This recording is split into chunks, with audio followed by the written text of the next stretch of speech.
Voy a grabar. Listo.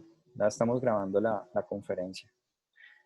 Entonces, esta conferencia, todo este conjunto de conferencias, pues las vamos a poner a disposición, a circular. La intencionalidad es que, pues es una información para ustedes y la intencionalidad es que si aquí alguno quiere, digamos, intervenir, o sea, no me consideren como que yo me las sé todas y pues soy el experto absoluto y no hay nada más que decir por encima de lo que yo vaya a decir, sino que todo lo contrario. Vamos a tener como unas ideas en torno a las cuales vamos a dibujar pues como el escenario, digamos, de participación. Entonces, volvemos nuevamente. Muchas de las claves es que esta comunicación implica que yo tenga algo que decir y ese pensamiento que voy a expresar pues sea claro, completamente transparente para aquella persona que me lee. Ahora, ¿qué entonces hace a un escritor un buen escritor? A veces algunos de nosotros podemos pensar, bueno, soy un buen escritor o no soy un buen escritor porque es que no nací con el talento para ser un buen escritor.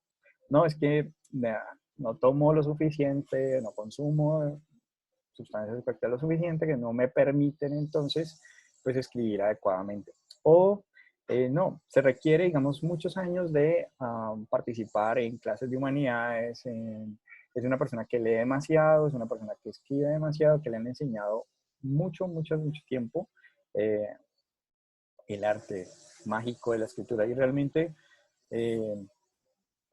pues no es tan cierto. Entonces, ¿qué es lo que hace a un buen escritor un buen escritor?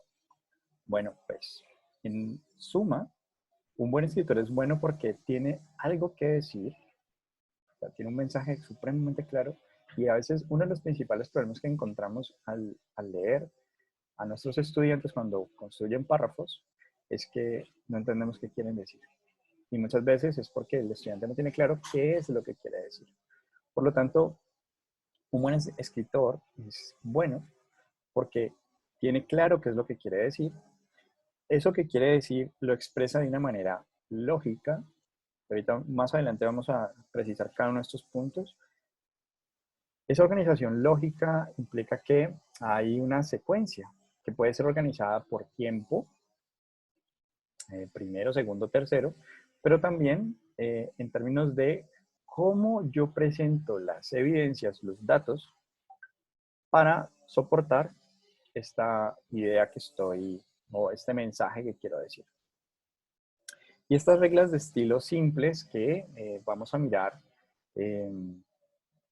pues el día de mañana en términos de una escritura efectiva.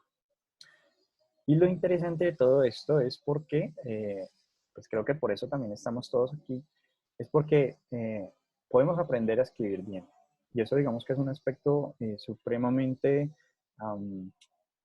necesario al momento de entender cómo es que podemos empezar a mejorar la calidad de nuestra escritura.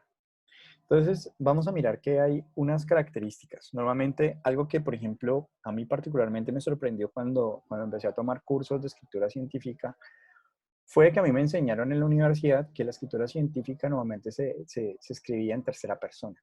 Digamos que nos decían, bueno, es que la escritura en tercera persona garantiza objetividad, pero si lo miramos con detalle, ¿quiénes realizan los experimentos? ¿Quiénes interpretan los experimentos? No son cosas, somos nosotros mismos quienes interpretamos y ejecutamos esos experimentos. Por lo tanto, no es cierto que la escritura científica tenga la característica de escribirse en tercera persona.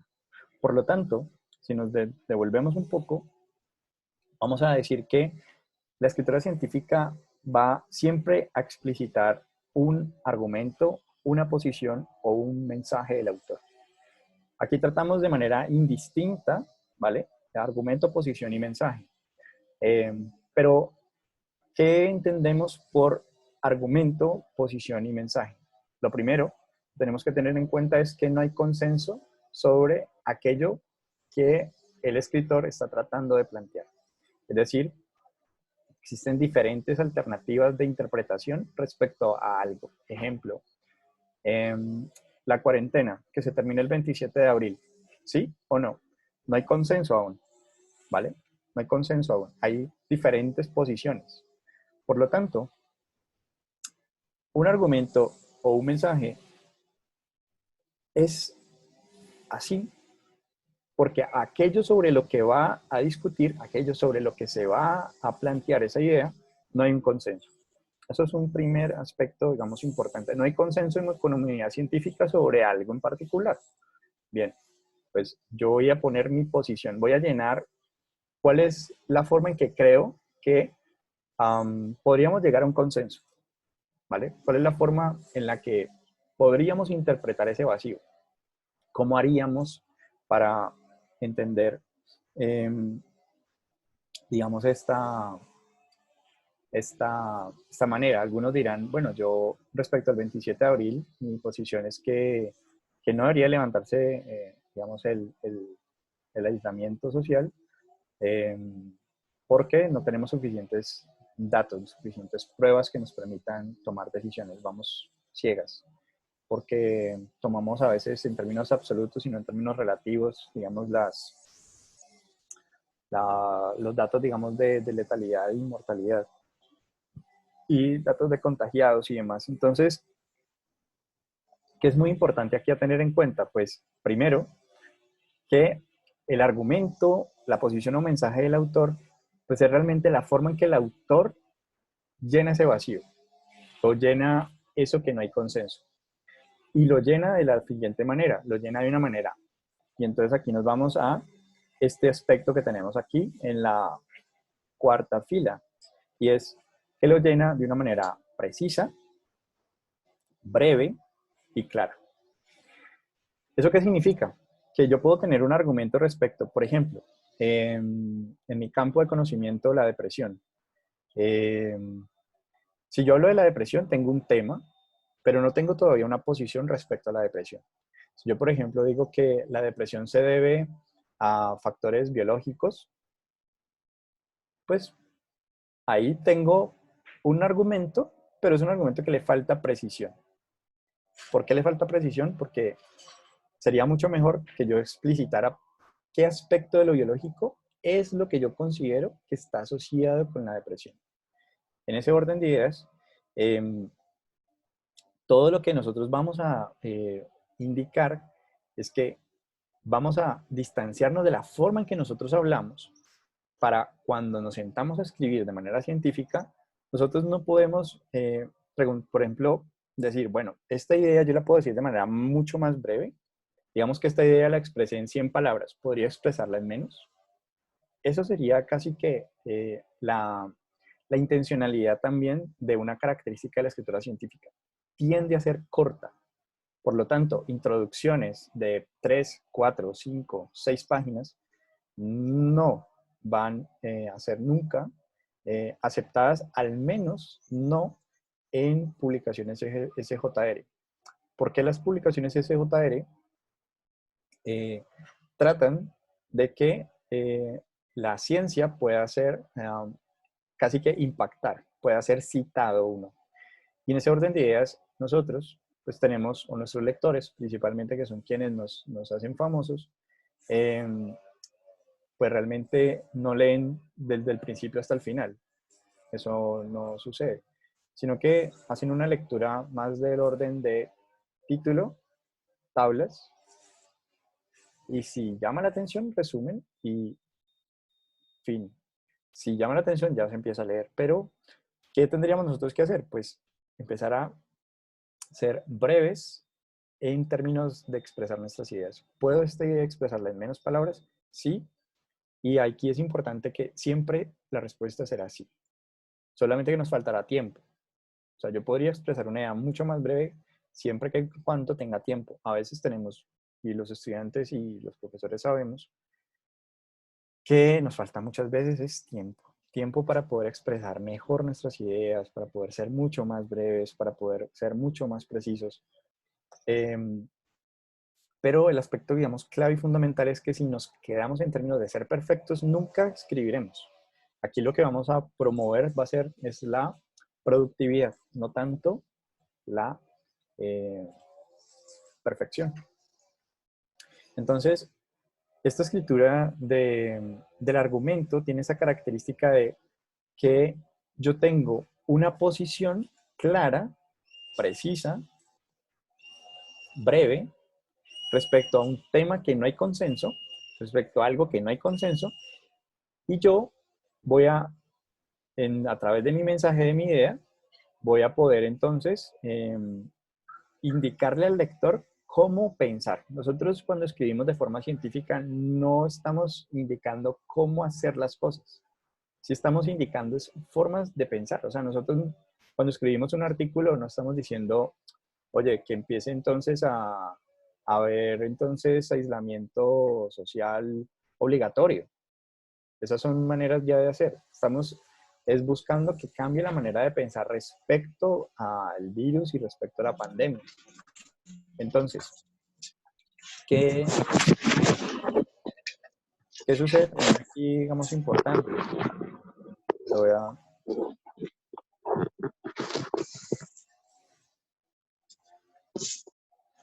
Si nosotros, por ejemplo,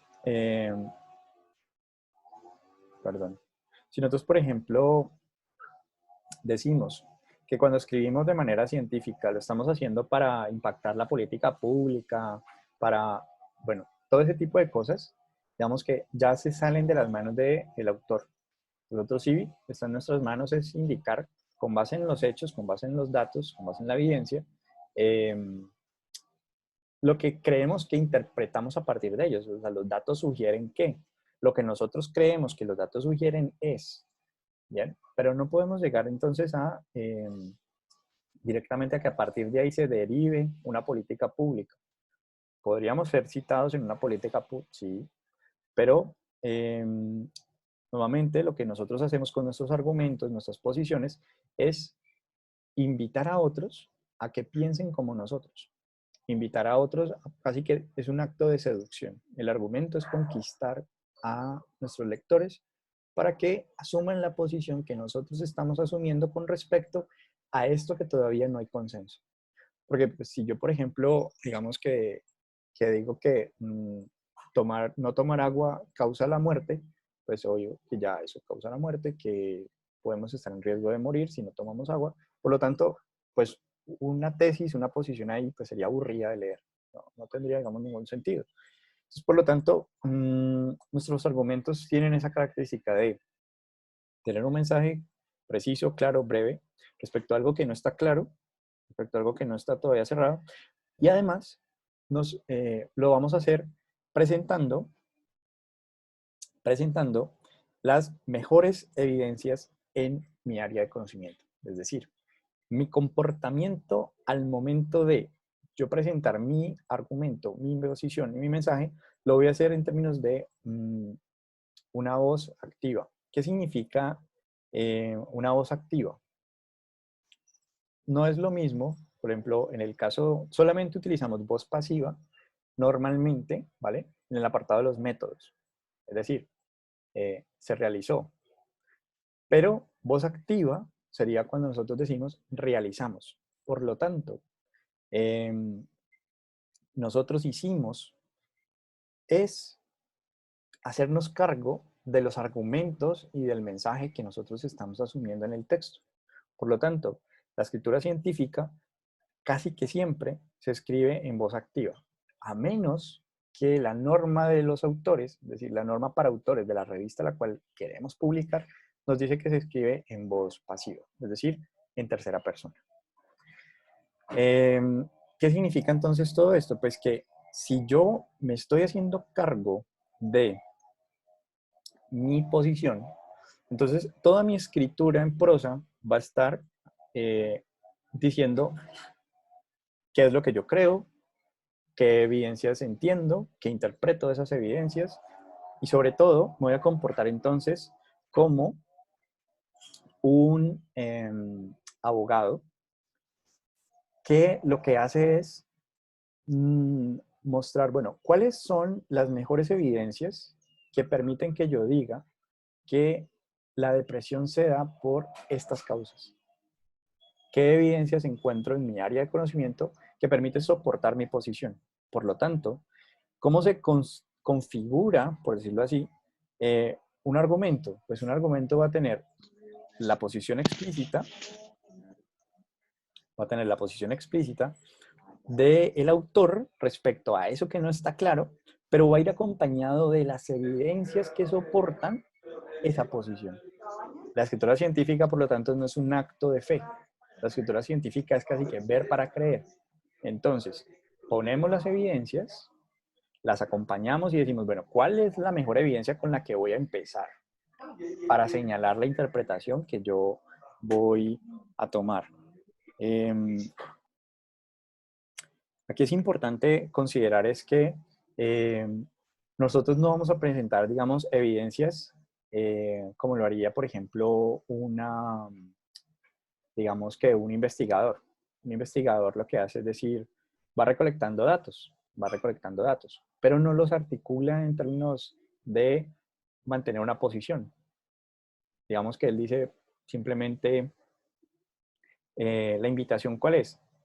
Yo tomo mi posición, por ejemplo, en el caso del abogado dice, él es culpable. ¿Por qué es culpable? Bueno, este es el conjunto de evidencias por las cuales es culpable. Ahora bien, en el caso del argumento, yo tengo esta posición, que esta posición puede ser que haya aislamiento preventivo en la ciudad de Cali hasta, o que las decisiones, digamos, de aislamiento deberían de tomarse con base en las posiciones de los científicos. Y ya, digamos que ya está. Ahí, ¿cuál es el asunto? Que nosotros, cuando nos ocupamos de presentar esas evidencias, nosotros lo que empezamos a hacer entonces es casi que un listado, por decirlo así, de casi que mi posición, yo la baso en algo. Ese basarme en algo sería estas evidencias. ¿Por qué decimos que son las mejores áreas, las mejores evidencias en su área de conocimiento? Porque si yo, por ejemplo, en la escritura científica, por ejemplo, no sé, cito a El Rincón del Vago, o cito, por ejemplo, a una tesis, digamos, de pregrado, quizás van a poner en duda esa evidencia, por más que sea de una tesis, por más que sea del Rincón del Vago. ¿Por qué? Porque nuestra comunidad científica se ha habituado a una forma de escribir, a una forma de hacer, una forma de... Por eso somos comunidad científica, porque tenemos una característica que nos ubica y una manera de hablar, de escribir, de hacer, que nos permite decir somos médicos o somos endocrinólogos o somos, ¿vale? Y en esa línea de trabajo, pues las evidencias, por lo tanto, vamos a tomar de referencia, pues cuáles son esos datos que en mi comunidad científica son altamente valorados. ¿A qué me refiero con esto? Digamos, en psicología, digamos, la organización, la Asociación Americana de Psicólogos, la APA, digamos, es altamente valorada en mi comunidad científica. Por lo tanto, si yo utilizo revistas que están indexadas en APA, pues digamos que vamos a tener casi que como un acto de fe respecto a si yo digo que las cosas son así porque la APA lo dice. Porque mi comunidad cree ciegamente en APA, ¿vale? Ahora, ¿qué pasa cuando yo, cómo sé cuántas evidencias necesito, por ejemplo? Si mi posición es una posición en la que lógicamente todos podemos llegar a estar de acuerdo, ¿vale?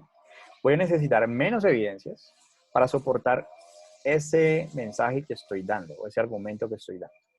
Pero si yo me estoy yendo en contra de la APA, por ejemplo, o sea, digamos que la APA dice que, por ejemplo, en el caso de Galileo Galilei, cuando decía que nosotros no éramos, pues, como el centro, sino que simplemente teníamos toda esta configuración de que la Tierra, pues, cambia, digamos, de ser plana a ser redonda y demás, pues requiere un montón de datos para poder soportar, digamos, esas evidencias.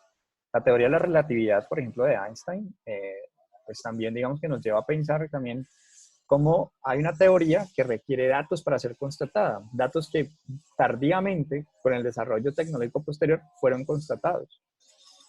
Entonces, a medida que necesitamos posiciones más contradictorias con el común denominador de nuestra comunidad científica, vamos en contra de nuestra comunidad científica o vamos en contra del común pensar de la gente a la que nos está, a nuestro público lector, pues más y más evidencias vamos a necesitar para poder dar cuenta, digamos, de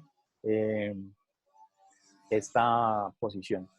Por lo tanto, incluimos ahí, y por eso es tan importante revisar cuáles son las evidencias que estamos aportando al momento de colocar nuestras posiciones.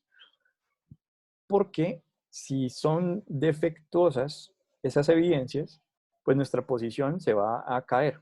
Y por ende viene el siguiente punto, y es el hecho de que la escritura científica tiene la característica también de que no tiende, o busca más bien, eh, anticiparse a las críticas, anticiparse a las posiciones contrarias y evaluarlas, contradecirlas y aportar entonces mejores datos sobre su posición. O sea, cuando yo puedo anticiparme a cuáles pueden ser las posibles críticas al mensaje que yo estoy dando y puedo incluso mencionar autores que se paran en la posición contraria a la mía, pues entiendo, o el que me lee, pues dice, este man o este autor sabe de lo que está hablando, sabe de lo que está escribiendo.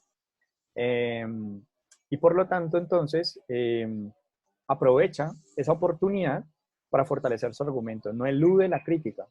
O sea, digamos, ustedes cuando escriben en sus campos de conocimiento saben que existe otra posición diferente a la que ustedes están asumiendo. Bueno, es la oportunidad de mostrar por qué eligieron esta posición y no la contraria.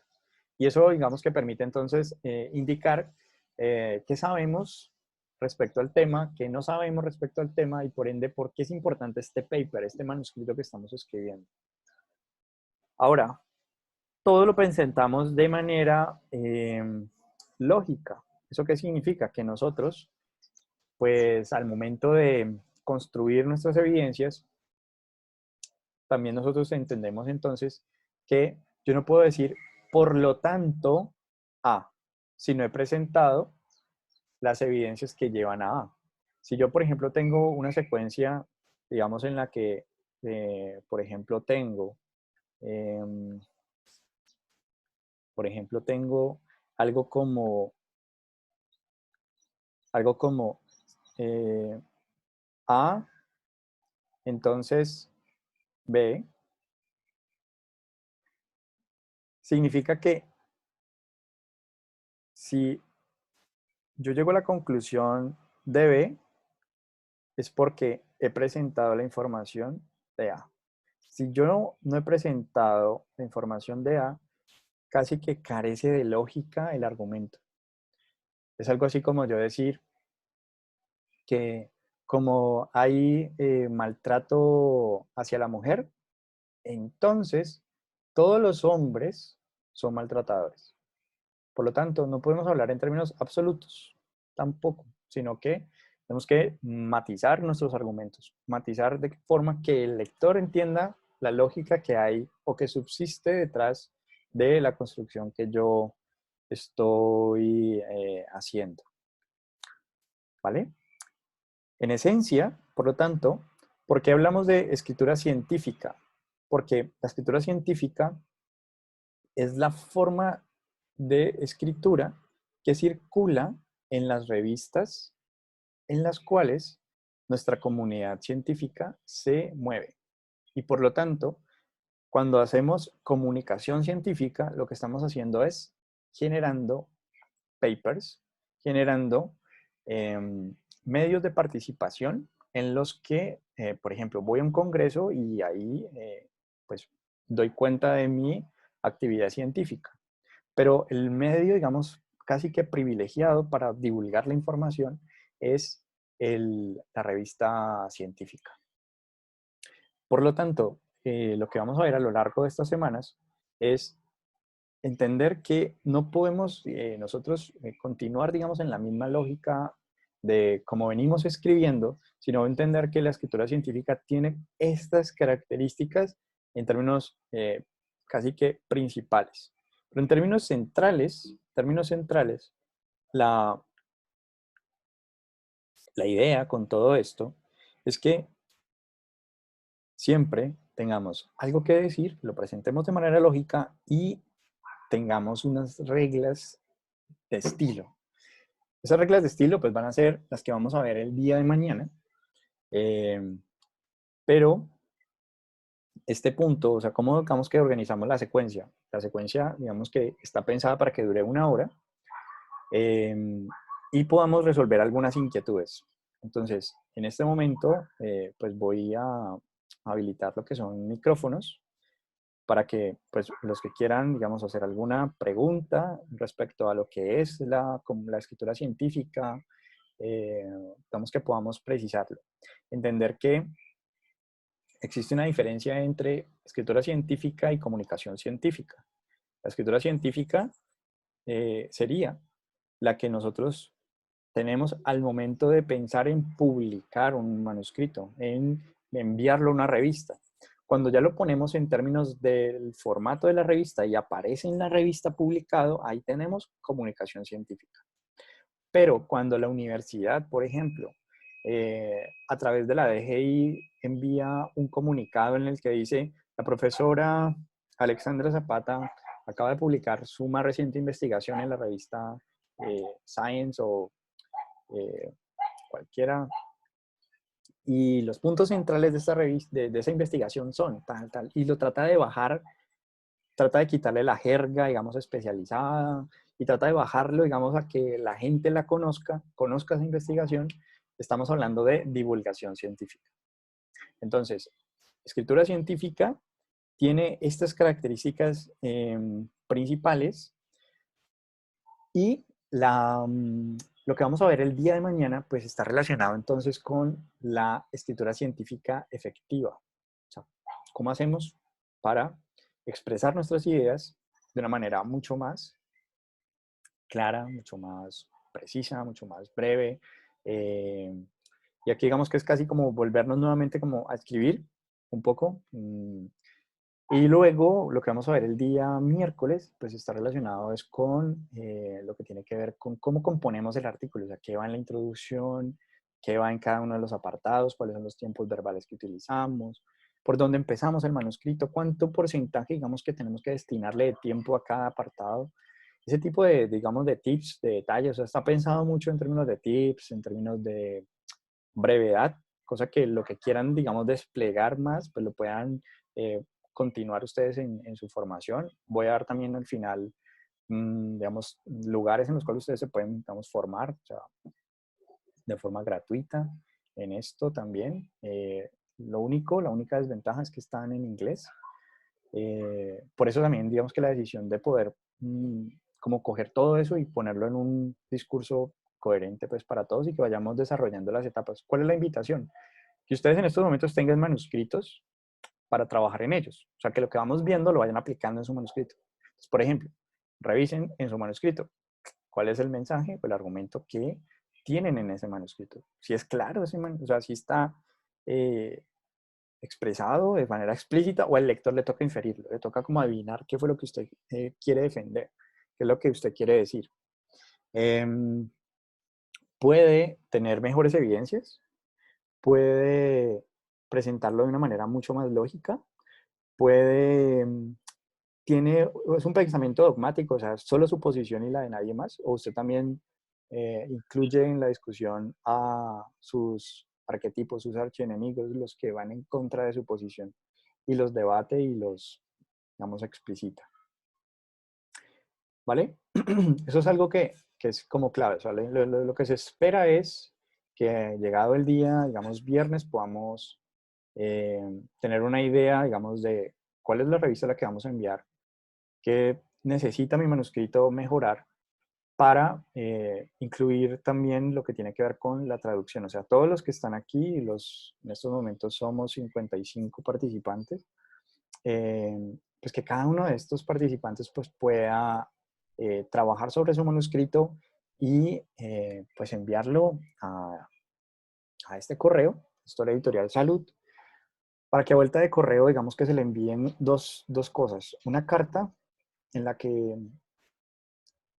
para que puedan hacer la traducción del manuscrito. O sea, la intencionalidad es que enviemos a las revistas en idioma inglés, y eso lo vamos a ver pues, más adelante, las razones por las cuales es importante pensar también en la escritura en inglés. Vamos, pues, principalmente es porque tenemos más alternativas, más opciones y más probabilidades de ser publicados. Bueno, este es el momento como para las preguntas que tengan. No sé si tienen preguntas. Hola, Doc. Con Juan Diego Campo, ¿cómo está usted? Bien, bien. Gracias, Juan Diego. Bien. Cuéntame. Mira, una pregunta. Ya cuando tú vas a hacer recolección vas a empezar a escribir, yo estoy haciendo una maestría en la Universidad del Valle de Ciencias Odontológicas.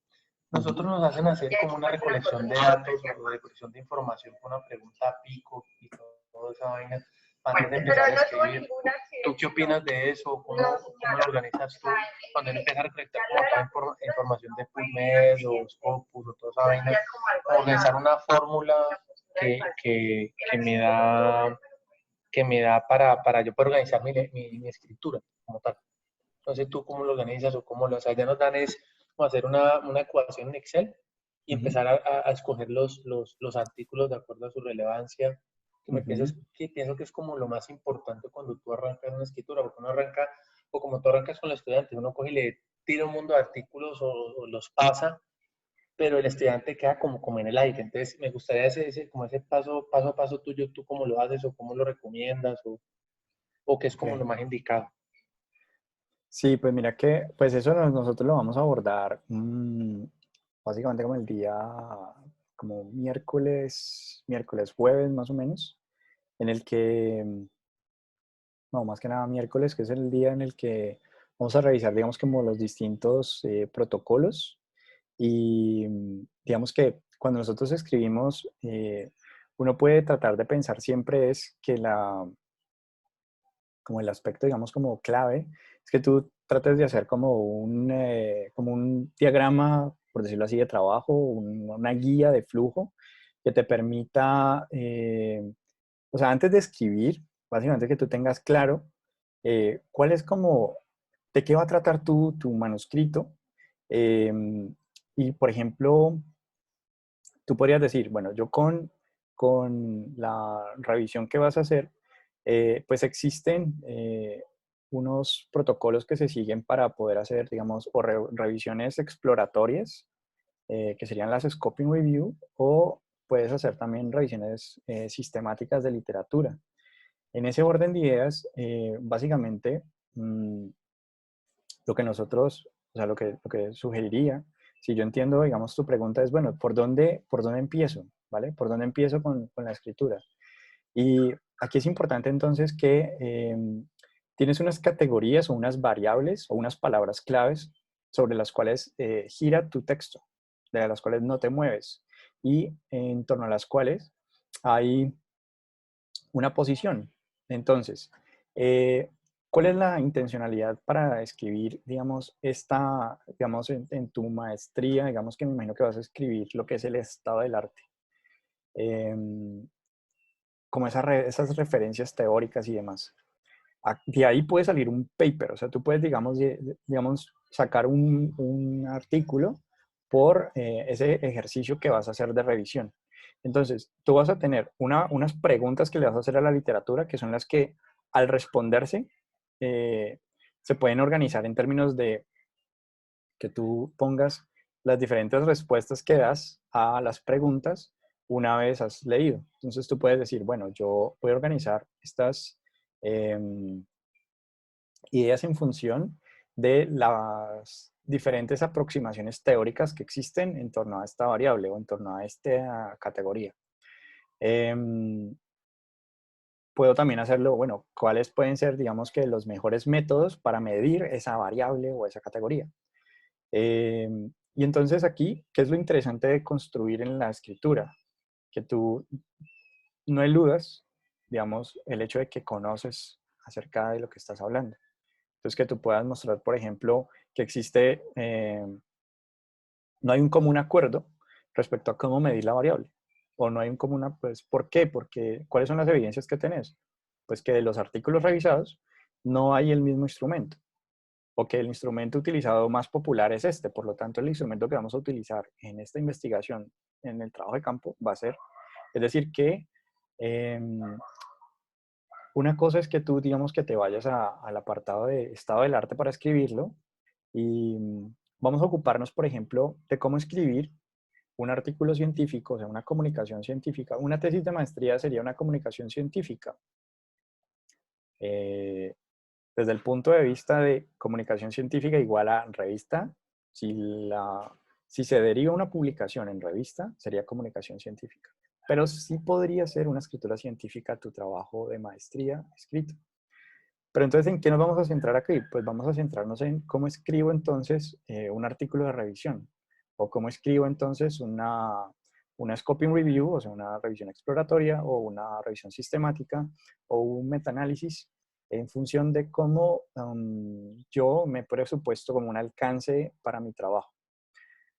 ¿Vale? Entonces, si tu pregunta estaba relacionada con, bueno, yo por dónde puedo empezar, lo primero es que tú tengas claro una estructura para tu texto.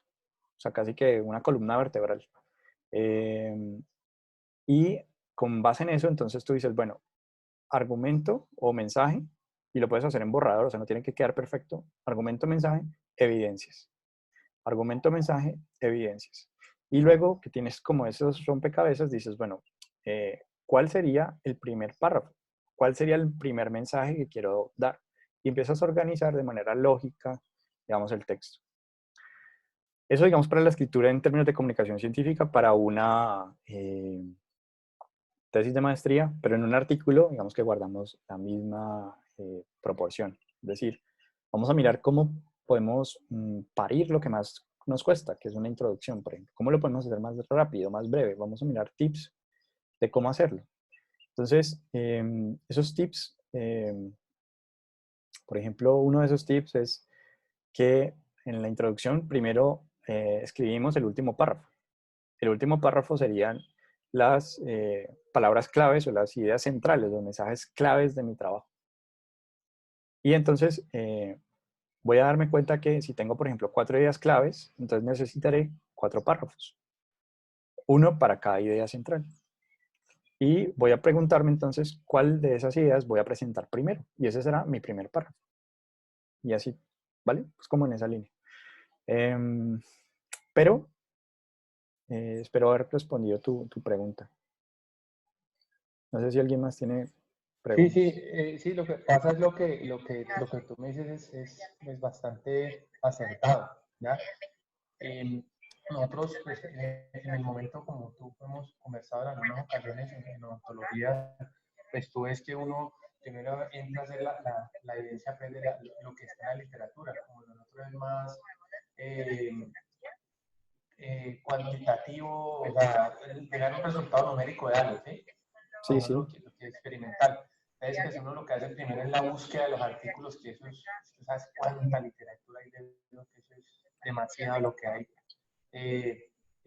por fuera. Entonces, es como eso, me imagino entonces que eso lo vamos a ver, ¿cierto?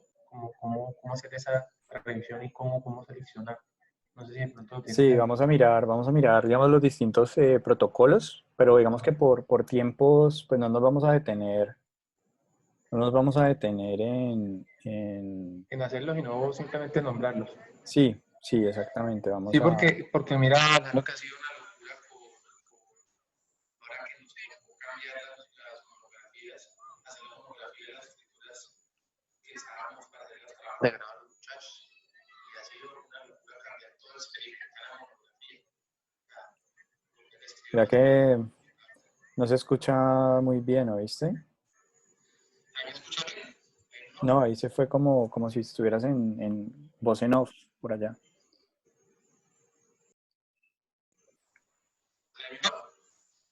Mm, no, va como...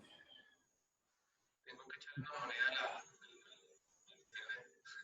Sí, yo creo. Sí, es la versión de cambiar monografías que hemos tenido problemitas, pero bueno, lo revisamos, gracias. Dale, listo, listo. Sí. Entonces, no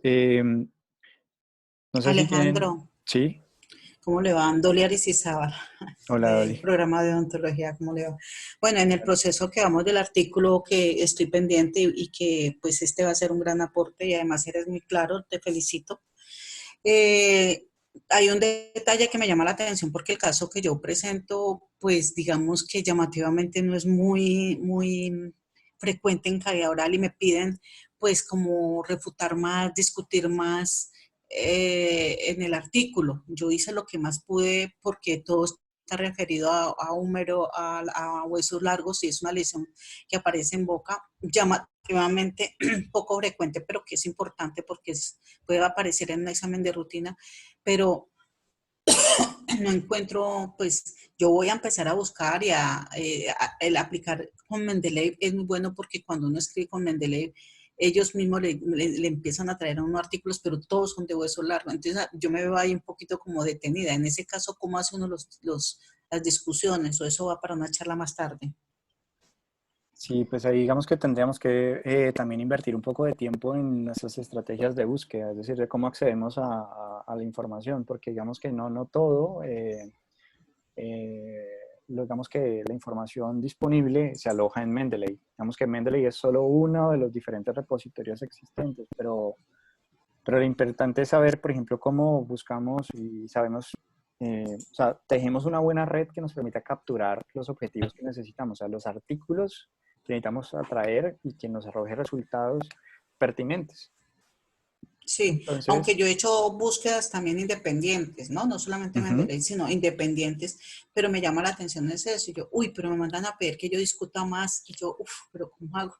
Bueno, de todas maneras, o internamente lo podemos mirar porque eso es lo que me está, pues, sugiriendo él para poder seguir, pues, con la publicación. Entonces, ese era el uh-huh. puntico que tenía como débil allí, a ver qué hacer, ¿no?